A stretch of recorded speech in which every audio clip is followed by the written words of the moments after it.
Hello guys, welcome to BB family. நான் தான் உங்கள் பிரேம். இந்த வீடியோவில் என்ன பார்க்க போகிறோன்னு பார்த்துட்டிங்கன்னா, நம்ம V4க்கு வந்து பார்த்துட்டிங்கன்னா டயர் சேஞ்ச் பண்ண போகிறோம். அது வந்துட்டு எவ்வளோ காஸ்ட் ஆகுது, என்ன டயர் சேஞ்ச் பண்ணுறோம், இப்போ எவ்வளோ கிலோமீட்டர் ஓடி இருக்குதுன்னு சொல்லிட்டு அப்படியே வாங்க அப்படியே நான் சொல்கிறேன். கைஸ், இப்போ வந்து பார்த்துட்டிங்கன்னா நம்ம வந்து ஆல்மோஸ்ட் ஸ்டாக் டயர் தான், இன்னும் மாற்றவே இல்லை. இப்போ வந்துட்டு நம்ம டயர் சேஞ்ச் பண்ண போகிறோம். ஸ்டாக்கில் வந்து டயர் தான் நம்ம இது வரைக்குமே யூஸ் பண்ணிட்டு இருக்கிறோம். 31,000 கிலோமீட்டர் எனக்கு வந்துட்டு வந்துருச்சு கைஸ். ஆனால் வந்து சுத்தமாக வழுக்கி விழுந்துருச்சு. ஃபுல்லாகவே இதுக்கு மேலே ரைட் பண்ணவே முடியாது. இன்னொரு 1000-2000 கிலோமீட்டர் 1000 கிலோமீட்டர் ஓடலாம். ஆனால் 1000 கிலோமீட்டர் ஓட்டினா நூல் தெரிய ஆரம்பிச்சிடும். இப்போவே வந்து பார்த்தீங்கன்னா ஏர்லாம் ரொம்பவுமே கம்மியாக ஆரம்பிச்சிருச்சு. அதனால நம்ம வந்து ட்ரிப்லாம் கொஞ்சம் அதிகமாக போகிற மாதிரி இருக்கிறதுனால நம்ம வந்து மாற்றிக்கலாம் அப்படின்னு சொல்லிட்டு இப்போ பிளான் பண்ணியாச்சு. இப்போ மாற்ற போகிறோம் கைஸ். வாங்க எவ்வளோ காஸ்ட் ஆகுதுன்னு சொல்லிட்டு அப்படியே பார்க்கலாம். கைஸ், இங்கே வந்து பார்த்துட்டிங்கன்னா சைடில் மட்டும்தான் பட்டன்ஸ் இருக்குது. இங்கே ஃபுல்லாக எல்லாமே வந்துட்டு டயர் தேஞ்சிருச்சு.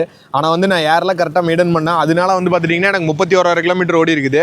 இதே வந்துட்டு நீங்கள் ஏர்லாம் கரெக்டாக மெயின்டைன் பண்ணலைன்னா கண்டிப்பாக உங்களுக்கு 31,000 கிலோமீட்டர் வரக்கு வாய்ப்பே கம்மி தான். ஏன்னா நீங்கள் ஏர் கரெக்டாக செக் பண்ணணும். நான் லோக்கலில் ஓட்டினங்காட்டி இவ்வளோ இது கரெக்டாக ஓடி இருக்குது. இதே நான் லாங் ட்ராவல் ஹைவேஸில் ஓட்டினேன்னா கண்டிப்பாக 30,000 ஒரு கிலோமீட்டர் ஓடுறது கண்டிப்பாக வாய்ப்பே கிடையாது. 30,000 ஓடவே ஓடாது.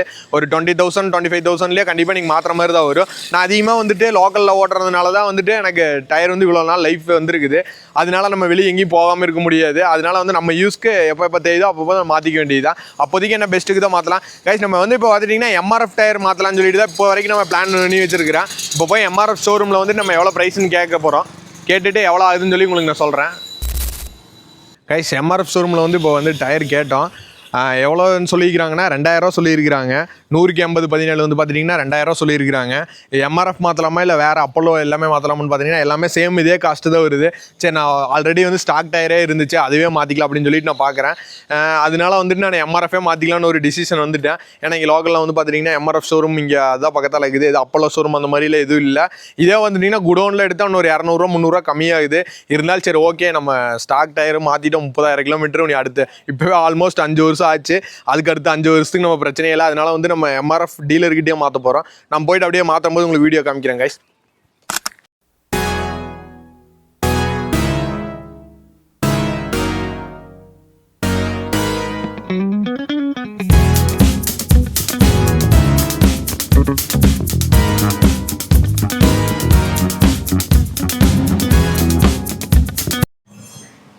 கைஸ், நீங்கள் வந்து டயர் வந்து பார்த்துட்டிங்கன்னா இந்த இதை பார்த்து வாங்கணும். இப்போ இங்கே ஒரு நம்பர் கொடுத்துருப்பாங்க. அந்த நம்பரோட லாஸ்ட் 4 நம்பரை நீங்கள் பார்க்கணும். இந்த 31ங்கிறது பார்த்துட்டிங்கன்னா 31வது வாரம் மேனுஃபேக்சரிங் பண்ணிக்கிறாங்க 2026. இதே வந்துட்டு பார்த்துட்டிங்கன்னா கம்மியாக இருந்துச்சுன்னா ஒரு 30வது வாரம் 20வது வாரம் அந்த மாதிரி கொடுத்துருப்பாங்க. ஆனால் இங்கே வந்து நீங்கள் வாங்கும்போது இந்த 26ங்கிறது கம்பல்சரி இருக்கணும். நீங்கள் எந்த இயரில் வாங்குறீங்களோ அந்த இயர் வந்து இங்கே இருக்கிற மாதிரி பார்த்துக்கோங்க. இந்த வாரம் வந்துட்டு முன்ன பின்னே இருக்கும்.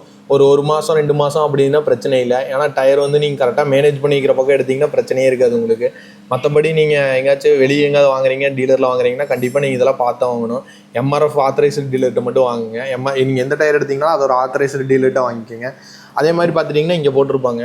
இந்த இடத்துல வந்து பார்த்தீங்கன்னா ஃப்ரண்ட்டுன்னு போட்டிருப்பாங்க. இந்த ஃப்ரண்ட்டுங்கிறத நீங்கள் ஆப்போசிட்டில் வாங்கினீங்க அப்படின்னா இந்த மார்க்கே இந்த ஆப்போசிட்டில் இருக்கிற மாதிரி வாங்கினீங்கன்னா நீங்கள் தெரியாமல் போட்டுட்டிங்கன்னா உங்களுக்கு டயர் வந்து சீக்கிரமாக தேஞ்சிடும்.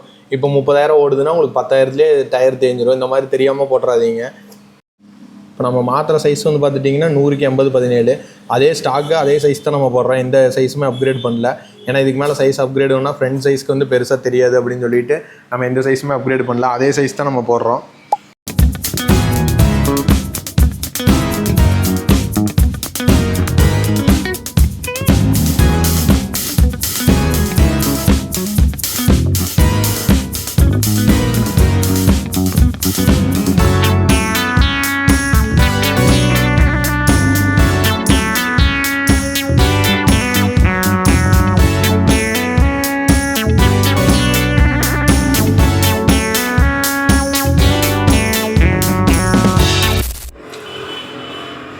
கைஸ், இப்போ வந்து பார்த்துட்டிங்கன்னா டயர் சேஞ்ச் பண்ணியாச்சு. நீ மாற்றினா போதும்.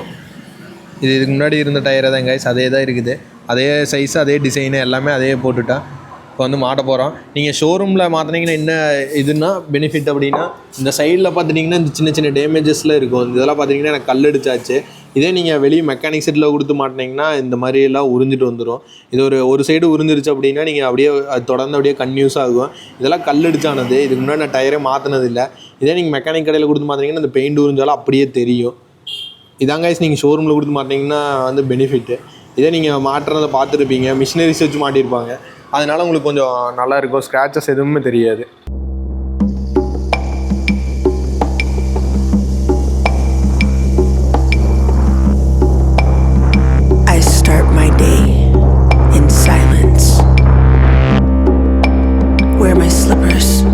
கைஸ் அவ்வளோதான் கைஸ். வந்து பார்த்துட்டிங்கன்னா ஃப்ரண்ட் டயர் மாற்றியாச்சு. இதுக்கு வந்து பார்த்துட்டிங்கன்னா எவ்வளோ பில் ஆச்சுன்னா உங்களுக்கு காமிக்கிறேன். 2000 ரூபா ஆச்சு. உங்களுக்கு பேக் சைடு காமிக்கிறேன் கைஸ். 2000 ரூபா ஆச்சு. அப்படி பிரச்சனையே இல்லை. அப்படிமா எங்கே வேணாலும் எடுத்துகிட்டு சுற்றலாம் ஜாலியாக. ஸோ கைஸ் இப்போ வந்து நம்ம வந்து டயர் சேஞ்ச் பண்ணிட்டோம். அந்த டயர் சேஞ்ச் பண்ணுறதுக்கு எவ்வளோ காஸ்ட் ஆச்சு அப்படின்னு சொல்லிட்டு சொல்லிடலாம். நம்ம டயர் சேஞ்ச் பண்ணுறதுக்கு வந்து பார்த்துட்டிங்கன்னா 2000 ஆயிடுச்சு கைஸ். ஆல்மோஸ்ட் மவுத் எதுவுமே சேஞ்ச் பண்ணல. இதே வந்து பார்த்துட்டிங்கன்னா வெளி ஷாப்பில் ஏதாவது சேஞ்ச் பண்ணியிருந்தீங்கன்னா ஒரு 200 கம்மியாக இருந்திருக்கும். வித் மவுத்தோட நீங்கள் சேஞ்ச் பண்ணியிருக்கலாம். ஒரு 100-200 டிஃப்ரென்ஸ் வரும். நான் ஏன் எம்ஆர்எஃப் ஷோரூமில் வந்துட்டு பண்ணேன் அப்படின்னா எனக்கு வந்து நான் போய் வேறு ஷோரூமில் விசிட் பண்ணி பார்த்தேன், வேறு ஷாப்லலாம் விசிட் பண்ணி பார்த்தேன். எனக்கு வந்து லேட்டஸ்ட்டாக இருக்கிற மேனுஃபேக்சரிங் கிடைக்கல. ஏன்னா வந்து நான் டயர் வந்து ரொம்ப லாங் டைம் யூஸ் பண்ணுவேன். ஏன்னா அதிக கிலோமீட்டர் நான் ஓட்ட மாட்டேன், ரொம்ப கம்மியான கிலோமீட்டர் தான் ஓட்டுவேன். அதனால வந்துட்டு எனக்கு லேட்டஸ்ட் ஸ்டாக் கிடச்சிச்சுன்னா கொஞ்சம் பெஸ்ட்டாக இருக்குன்னு சொல்லிட்டு எனக்கு தோணுச்சு. அதனால வந்துட்டு நான் லேட்டஸ்ட் ஸ்டாக் எனக்கு வந்துட்டு அந்த ஷாப்பில் தான் கிடச்சிச்சு. அதனால வந்து நான் ஆத்தரைஸ்டு டீலர்கிட்ட மாற்றினேன். இதே நீங்கள் டயர் சேஞ்ச் பண்ணுற மாதிரி இருந்துன்னா உங்களுக்கு எங்கே கம்ஃபர்டபுளாக இருக்குதோ, உங்களுக்கு எங்கே தெரிஞ்ச பக்கம் எங்கே ரேட்டு கம்மியாக இருக்குதோ அதே மாதிரி ஒரிஜினலாக இருக்குதான்னு சொல்லி செக் பண்ணிக்கோங்க. ஏன்னா இப்போ நிறையா வந்து பார்த்துட்டிங்கன்னா ஆஃப்டர் மார்க்கெட் நிறையா விற்கிறாங்க, ரீபில்ட் டயர்லாம் இருக்கும். அதெல்லாம் நீங்கள் வந்து கொஞ்சம் செக் பண்ணி பார்த்து வாங்கிக்கிறது நல்லது. அதனால வந்துட்டு நீங்கள் எங்கேயுமே ஏமாறாமல் இருக்கணும் அப்படின்னா வந்து பார்த்துட்டிங்கன்னா நீங்கள் நம்ம சேனலை சப்ஸ்கிரைப் பண்ணி வச்சுக்கோங்க. ஏன்னா நம்மளுக்கு தெரிஞ்ச இன்ஃபர்மேஷன் நான் வந்து இந்த சேனலில் ஷேர் பண்ணிட்டு இருப்பேன். அதனால வந்துட்டு சேனல் உங்களுக்கு வந்து யூஸ்ஃபுல்லாக தான் இருக்கும். நான் உங்களுக்கு இந்த சேனல் பிடிச்சுன்னா லைக் பண்ணுங்கள், ஷேர் பண்ணுங்கள், சப்ஸ்கிரைப் பண்ணி வச்சுக்கோங்க. அப்படியே கூட பெல் ஐக்கனை கிளிக் பண்ணி வச்சுக்கோங்க. அப்போ தான் நான் போகிற ஒரு video notification. See you guys next video meet பண்ணலாம்.